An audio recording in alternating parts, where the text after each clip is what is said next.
ہاں تو اگلا حصہ بسم اللہ الرحمن الرحیم۔ تو کانپور کے 4 سالہ قیام کے بعد ان کا تبادلہ ضلع ہمیرپور میں بحیثیت ڈپٹی انسپکٹر مدارس کے ہوا۔ ڈپٹی انسپکٹر مدارس یعنی اسکولوں انسپیکشنز کے لیے جو مقرر ہوتے تھے، جو اسکولوں میں جاتے تھے انسپیکشن کے لیے، تو اس کو کہا جاتا تھا ڈپٹی انسپکٹر مدارس، مدرسہ کی جمع مدارس۔ کہاں؟ ضلع ہمیرپور۔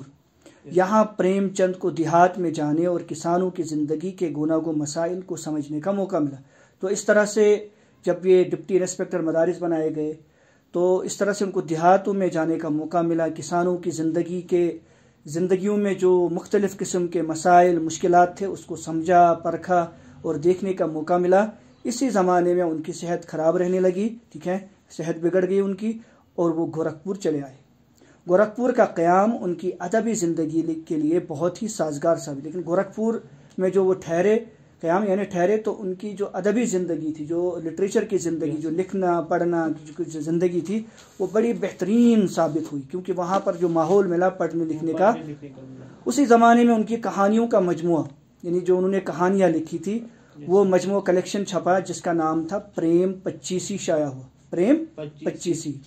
اور ایک اور ناول گوشہ عافیت، ایک تو یہ کہانیوں کا مجموعہ تھا، کلیکشن تھا، دوسرا ایک ناول بھی چھپا اسی زمانے میں جس کا نام تھا گوشہ عافیت، یعنی تنہائی میں ہی عافیت ہے، رہنے میں، مکمل ہوا۔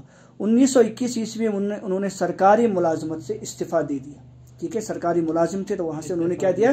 ریٹائرمنٹ دے دی، اور پھر مختلف پرائیویٹ اداروں میں کام کرتے رہے، پھر پرائیویٹ جو بھی جگہیں تھیں، جو انسٹیٹیوشنز وغیرہ تھے، وہاں پہ کام کرتے رہے۔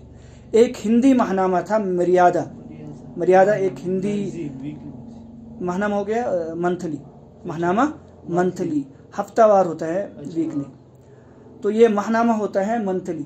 تو منتھلی جو نکلتا تھا ایک میگزین، مریادہ اس کا نام تھا، اس کی ادارت کے فرائض بھی کچھ دیر کے لیے انجام، تو اس کے جو ایڈیٹر مقرر ہوئے، اس کو اپنے جو ہے گائیڈنس میں اپنے طور طریقے سے اس کو چلایا اور اس کے ایڈیٹر مقرر ہوئے۔ اس کے بعد انہوں نے اپنا ہی پریس خریدا اور باقاعدہ پبلشنگ کا کام شروع کیا۔ پبلشنگ یعنی کتابیں چھاپنا، لکھنا، وہاں سے پبلش کرنا۔ اس پریس سے انہوں نے اپنے چند مشہور ناول، پردہ مجاز، ایک تھا پردہ مجاز، اس مشہور ناول ان کا، دوسرا تھا غبن، اور ایک تھا میدان عمل، اور ایک گودان جو ان کا سب سے مشہور ناول ہے، گودان کہ ہندی ایڈیشن شائع، یعنی انہوں نے پھر خود ہی جو اردو میں انہوں نے ناول لکھے تھے ان کا ہندی میں بھی خود ہی ترجمہ کیا، خود ان ایڈیشن انہوں نے وہاں سے چھاپے ان کو۔ پریس کی آمدنی بہت ہی کم تھی، لیکن اس پریس سے جو ہے ان کی جو روزمرہ کی جو خرچات تھے وہ بہت ہی کم، وہاں سے ان کو آمدنی مل رہی تھی وہاں سے۔ لہٰذا 1925 عیسوی میں لکھنؤ آ کر مختلف جگہوں پر کام کرنے لگے، مختلف جگہوں پر ادھر ادھر کام کیا۔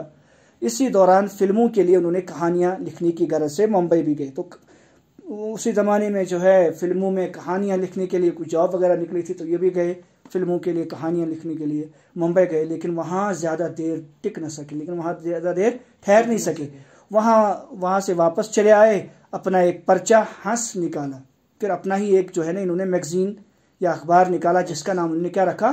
ہنس، جو بہت ہی مقبول ہوا، لیکن صحت مستقل طور پر خراب رہنے لگی، بہت زیادہ جو ہے ان کی صحت، ان کی جو طبیعت ہے ان کی جو ہے وہ خراب رہنے لگی، بیمار رہنے لگے، اور بیماری بڑھتی گئی، یہاں تک کہ 1936 عیسوی میں انہوں نے انتقال کیا، اس دنیا سے چلے گئے۔ اردو میں افسانہ نگاری، اب یہاں سے جو ہے ان کی تھوڑے سے ان کے جو ناول ہے ان کے نام بتائیں گے، اور ان کا طرز تحریر جو ہے اس کے اوپر بات کریں گے۔ اردو میں افسانہ نگاری کی ابتدا پریم چند کے ہاتھ ہوئی۔ سب سے جو امپورٹنٹ بات نکل کر آئی کہ اردو کا جو پہلا افسانہ نگار ہے وہ کون ہے؟ پریم چند۔ سب سے پہلے جو شارٹ سٹوریز ہے وہ اردو میں پریم چند نے ہی لکھنی شروع کی ہے، اس سے پہلے کسی نے افسانہ اردو میں نہیں لکھا تھا۔ ان کے کئی افسانوی مجموعے شائع ہوئے، اور ان کے جو افسانوی مجموعے تھے، کلیکشنز تھے، وہ جن میں مشہور ترین کون ہے؟ سوز وطن، جس کے بارے میں ہم نے سنا ہی تھا کہ وہ کیا کیا تھا، انگریزوں نے ضبط کیا تھا اور اس کو جلا دیا تھا۔ پریم پچیسی، پریم چالیسی، ٹھیک ہے، اور فانوس خیال، ٹھیک ہے، اور قابل ذکر ہے۔ ناولوں میں بازار حسن، یہ تو تھے ان کے افسان میں مجموعے، لیکن اب ناولیں جو ان کی سب سے مشہور ہوئی ان میں بازار حسن، میدان عمل اور گودان. گودان تو سب سے زیادہ مشہور پہلے نمبر پر ان کا ناول ہے.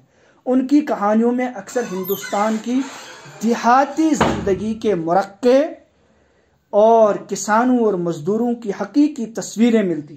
ان کی جو کہانیاں ہیں، ان کی جو ناول ہے، ان کے جو افسانے ہیں، جو سٹوریز ہے، ان میں کیا ہمیں ملتا ہے؟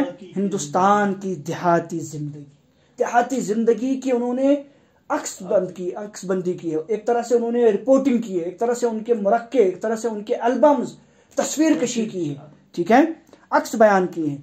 اور کسانوں اور مزدوروں کی جو حقیقی تصویریں، کسانوں اور مزدوروں کے اوپر کیا بیت رہے، ان کی اصل حالت کیا ہے، کیا ان کی زندگی میں ہو رہا ہے، اس کی اصل تصویر کشی بیان کی ہے. آپ کی طرز تحریر سادہ مگر پر اثر، اگرچہ بالکل سیدھی سادھی ان کی جو ہے اسٹائل ہے، لکھنے کا طریقہ ہے، اسلوب ہے، طرز تحریر ہے، مگر اثردار ہے، پر اثردار افیکٹو ہے. چھوٹے چھوٹے جملوں میں آپ پر مغز باتیں بیان کر دیتے ہیں، اور چھوٹے چھوٹے مختصر جملوں میں مغزدار معنیدار سمجھ بوجھ کی باتیں بیان کر دیتے ہیں.